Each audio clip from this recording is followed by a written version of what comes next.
The next World Baseball Classic gets started on the 5th of March 2026, about 18 months from now. Still 4 spots remaining that 4 lucky teams will be able to qualify for. As for the 16 teams that are already in, we now know where they'll be playing and who they'll be playing against. This is what we've got. Pool A returning to San Juan, Puerto Rico for the first time since 2013. The host nation will be joined by Cuba, Canada, Panama, and 1 team from the qualifier. Puerto Rico is a traditional baseball powerhouse and will be the favorite to win on their home field. Cuba will be the other team favored to advance, with a really good shot at beating Puerto Rico and stealing the top spot.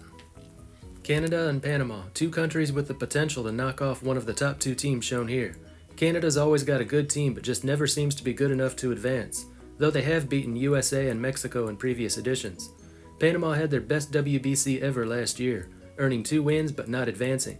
With the talent they've got coming up, they should be able to field their best team ever. 5th team will probably be one of the following: Colombia, Nicaragua, Curacao, or Brazil. Outside chance for Germany, South Africa, Spain, or China. Not Taiwan, I think I know where they're going. This looks like a really well-balanced group. Any team can advance. A good reward for Puerto Rico after emerging from the group of death last year, and now they get to play at home. But last time they were tasked with knocking off one of 2 really strong countries. This time they'll have a pool that's pretty good up and down. No easy win here, so advancement is no certainty. Pool B, for the first time ever, taking place in Houston, Texas. USA is the home team. Mexico, almost a home ground for them too. They'll be joined by Italy, Great Britain, and 1 team from the qualifier. USA was the WBC runner-up in 2023. Mexico was a semifinalist. Here the WBC is ditching their old custom of not having 2 returning semifinalists in the same pool. It just makes too much sense to have USA and Mexico together. You don't want to hold the first ever WBC pool in Texas and not have Mexico be a part of it. You could move USA to the Miami pool, but as you'll see later, that would create another pool of death, which they'd really like to avoid this time. Italy was a quarterfinalist last time, part of that 5-way tie in pool play. They were really no stronger than Panama, Netherlands, or Taiwan, but they won the tiebreaker, so they moved on. Great Britain earned a single win last time to guarantee a spot this time. I would say they were one of the weakest teams to requalify. However, they should be even better this time around. They've got a British-born Major League pitcher in Michael Peterson, Henry Ford moving up in the minors, maybe a healthy Jazz Chisholm this time. They were able to upset Colombia last time. Perhaps they could take down a bigger giant this time. USA and Mexico will be huge favorites here, but they're by no means safe. Italy has the potential to upset one of them. Britain, possibly. Then you add Colombia, Nicaragua, or Brazil, and you've got quite a tough pool. Pretty well balanced despite having an obvious big 2.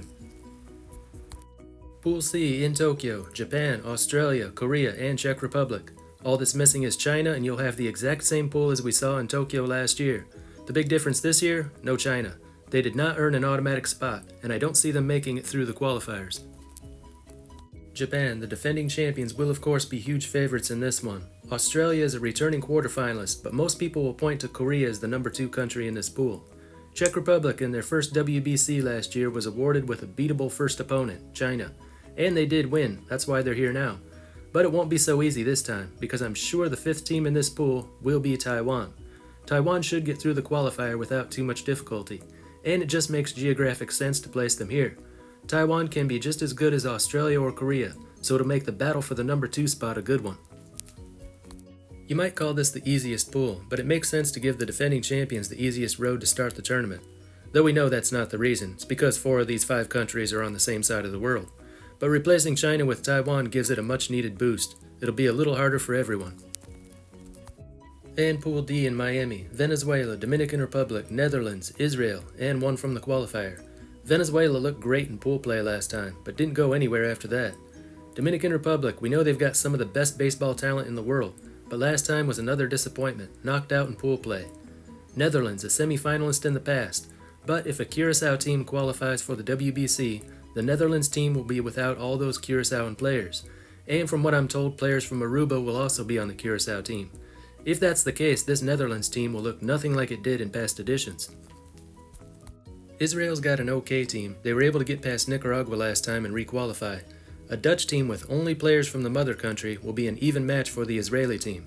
Both teams would be way behind Venezuela and Dominican Republic. Definitely a big 2 here, more so than in any other pool.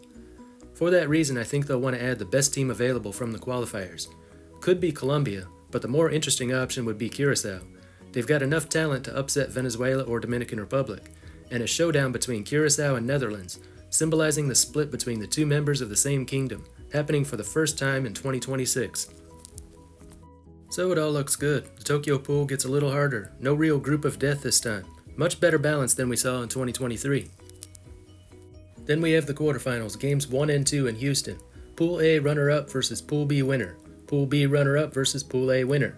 Taking the favorites from each pool, that would mean Cuba versus USA and Mexico versus Puerto Rico. Makes sense, Cuba appears to be the weakest of those four, while USA would appear to be the strongest. And Mexico and Puerto Rico would make such a good matchup. The other quarterfinals, games 3 and 4 in Miami. Pool C runner-up versus Pool D winner. Pool D runner-up versus Pool C winner. Again, taking the favorites, that'll mean Australia versus Venezuela and Japan versus Dominican Republic. Australia could easily be replaced by Korea or Taiwan. Either way, the Pool C runner-up would be viewed as the weakest of the four, and have to take on the champion from Pool D. This gives Japan a much tougher quarterfinal assignment than they had last time. As champion of the Tokyo pool last time, they were paired with the runner-up from the Type A pool. The 5 teams in the Type A pool, though well balanced up and down, didn't have any teams that looked like they could win at all, and Japan ended up facing Italy. This time they can win their pool, but they'll still be facing a championship caliber team in the quarterfinals. And that'll make the race for number 1 in Pool D so much more important. The top 2 qualify, but the difference between first and second is having to face the defending champions or one of the other teams. Then of course we have the semifinals on the 15th and 16th in Miami. The championship on the 17th, also in Miami. 13 days, 47 games, 4 different locations. Overall, I'm satisfied with the groups they've chosen. Can't wait to see what 4 other countries qualify and what pools they're placed in. And what do you think? Did they get it right, or is there something you would have done differently? Let us know in the comments. Anyway, that's all for this one. Until next time, this is Baseball International. See ya!